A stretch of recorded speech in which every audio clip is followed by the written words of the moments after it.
गंगा किनारे बसे एक छोटे से गांव शिवपुर में एक नदी बहती थी, रक्त गंगा। यह नदी पीढ़ियों से गांव की जीवन रेखा थी। इसके जल से खेत लहलहाते, पशु पक्षी तृप्त होते और हर सुबह गांव के लोग इसके तट पर जाकर सूर्य को जल अर्पित करते थे। परंतु समय के साथ यह परंपराएं कमजोर पड़ गईं। लोगों ने अपने पुरखों के रीति रिवाज भुला दिए और नदी को केवल एक संसाधन की तरह देखने लगे। एक दिन सुबह गांव की सबसे बुजुर्ग महिला दादी शांति जब नदी पर जल लेने पहुंची तो उसकी आंखें भय से चौड़ी हो गईं। नदी का पानी गहरा लाल हो चुका था, जैसे किसी ने उसमें रक्त घोल दिया हो।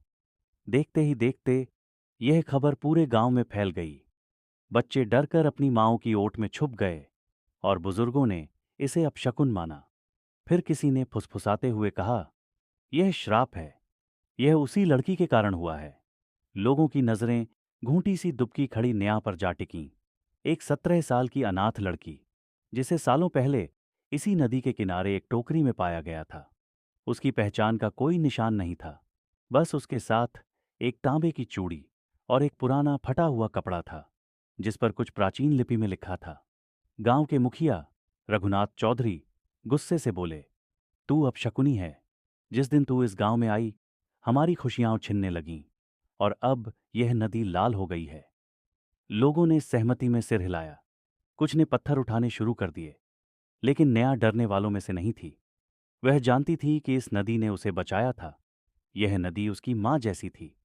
वह पीछे हटने के बजाय गांव के सबसे बुद्धिमान और वृद्ध साधु बाबा अघोरानंद के पास गई। बाबा ने उसकी चूड़ी और वह फटा हुआ कपड़ा देखकर गहरी सांस ली और कहा, यह नदी की आत्मा का संकेत है, बालिका। वर्षों पहले इस गांव के लोग इस नदी की पूजा किया करते थे, पर अब सबने उसे भुला दिया। यह लाल रंग नदी की आत्मा का क्रोध है। नेहा ने घबराकर पूछा, तो हमें क्या करना होगा बाबा? बाबा कुछ कहने ही वाले थे कि तभी झोंपड़ी के बाहर शोर मच गया। गांव के लोग मशालें लिए खड़े थे। नेहा को हमारे हवाले कर दो बाबा, नहीं तो अनर्थ होगा। नेहा को अपनी रीढ़ में एक ठंडी लहर महसूस हुई। सत्य की खोज पर पहला कदम।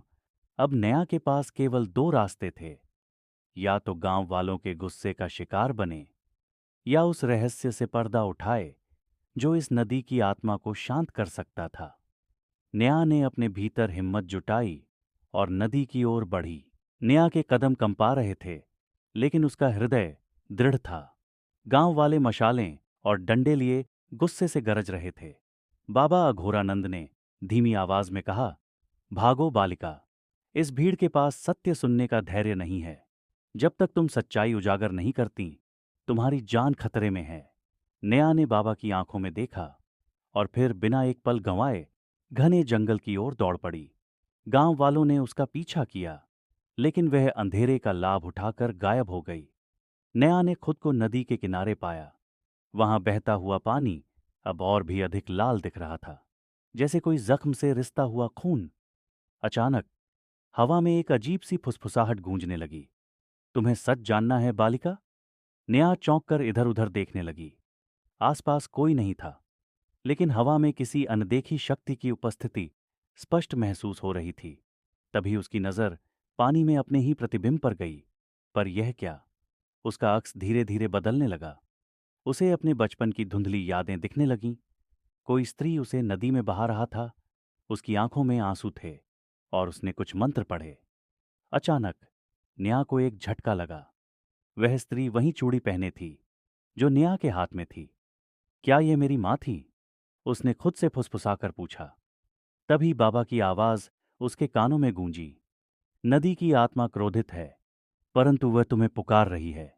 नेहा, यदि तुम्हें अपने अतीत और गांव को बचाना है, तो तुम्हें उस स्थान पर जाना होगा जहां यह शाप शुरू हुआ था। बाबा की बात याद आते ही नेहा को एहसास हुआ कि गांव में एक पुराना त्यागा हुआ कुआं था, जिसे मौत का कुआं कहा जाता था।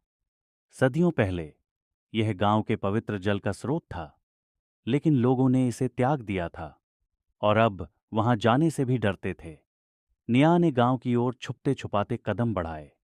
अगर उसे सच्चाई जाननी थी, तो उसे उस कुएं तक पहुंचना था। लेकिन क्या वह जीवित रह पाएगी? रात काली चादर की तरह गांव पर छा गई थी। नेहा छायाओं में छुपकर मौत के कुएं की ओर बढ़ रही थी। दूर गांव के मंदिर की घंटियां बज रही थीं, जैसे कोई अदृश्य शक्ति उसके कदमों का पीछा कर रही हो। कुएं के पास पहुंचते ही ठंडी हवा का झोंका उसके चेहरे से टकराया। वह जगह भयानक थी। पुराने पीपल के पेड़ की शाखाएं अजीबोगरीब तरीके से मुड़ी हुई थीं, जैसे वे किसी अनदेखे बोझ से झुकी हों। कुएं के अंदर झांकते ही उसे गहरा अंधकार दिखा और एक अजीब सी सड़ांत हवा में घुल गई। आखिर यहां ऐसा क्या छिपा है? नेहा ने खुद से पूछा। जैसे ही उसने कुएं के अंदर रस्सी से उतरने की कोशिश की, अचानक उसकी कलाई में बंधी पुरानी चूड़ी हल्की हल्की चमकने लगी। तभी कुएं से किसी स्त्री की दर्द भरी चीख गूंजी, मुझे बचाओ। नेहा का कलेजा दहल गया। वह कांपती हुई पीछे हटने लगी, लेकिन तभी कोई चीज उसके पैरों में लिपट गई। उसने घबराकर नीचे देखा। कीचड़ भरे कुएं से एक सड़ी गली हड्डियों वाली हाथ जैसी आकृति बाहर आ रही थी। नेहा की चीख निकलने ही वाली थी कि अचानक हवा में फिर वही फुसफुसाहट गूंजी, डरो मत बालिका, तुम्हें सत्य जानना ही होगा। एक झटके में नेहा की आंखों के सामने अतीत की परछाइयां तैरने लगीं। उसे दिखा कि वर्षों पहले गांव के मुखिया और कुछ पुरोहितों ने इस कुएं के पास एक अनुष्ठान किया था। अनुष्ठान में एक स्त्री को बलि दी जा रही थी। वह स्त्री वही थी जो नेहा की यादों में आई थी। आखिरी समय में उसने अपने खून से कुएं को श्राप दे दिया था। जिस दिन नदी लाल होगी, गांव का विनाश निश्चित होगा। नेहा के दिमाग में बिजली सी कौंधी।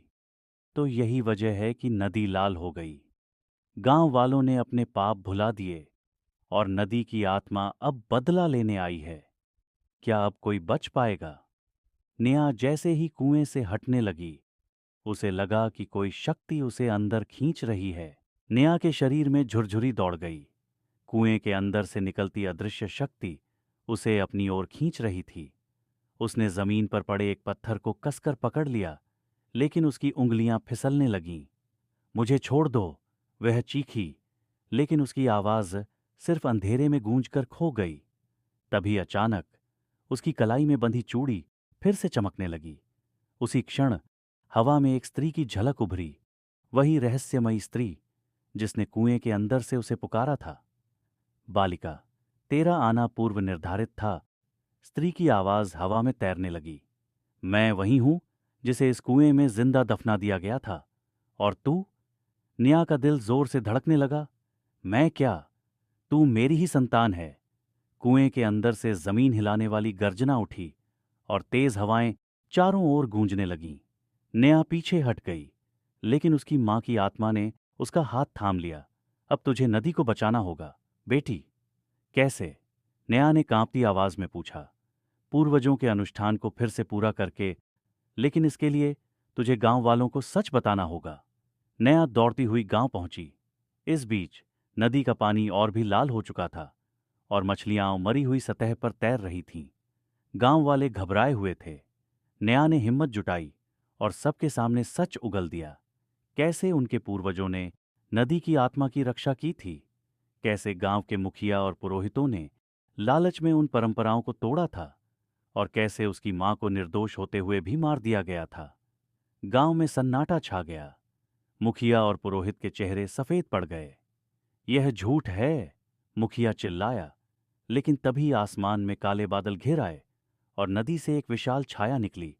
यह नदी की आत्मा थी, गुस्से से भरी हुई। अब निर्णय का समय है। आत्मा की गर्जना हुई।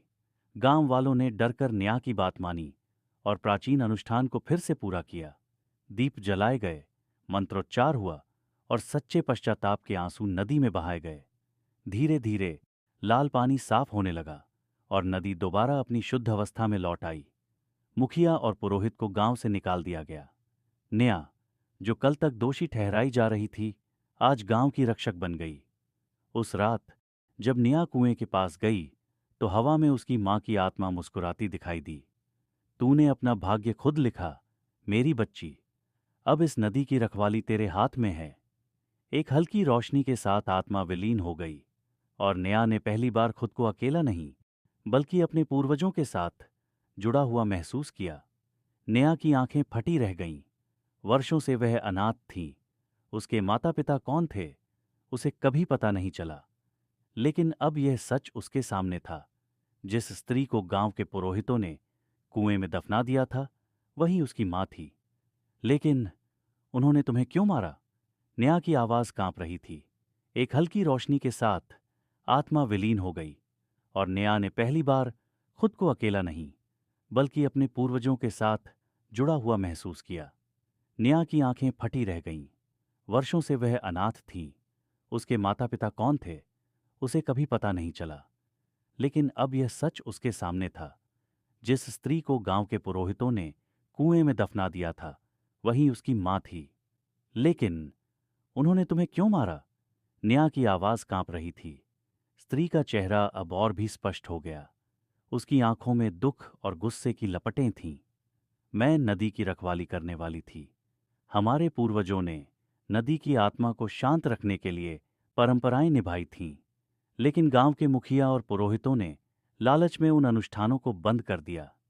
जब मैंने विरोध किया तो उन्होंने मुझे पापिन ठहराकर बलि चढ़ा दी। लेकिन मरने से पहले मैंने श्राप दिया कि जिस दिन नदी लाल होगी उसी दिन उनके पाप उजागर होंगे। नेहा के भीतर आक्रोश की ज्वाला भड़क उठी। तो गांव वाले ही असली अपराधी हैं और अब श्राप की वजह से पूरा गांव खतरे में है। तभी कुएं के अंदर कुछ हिलने लगा। पानी में बुलबुले उठने लगे, जैसे कुछ बहुत बड़ा जाग रहा हो। हवा में एक कड़कती आवाज गूंजी,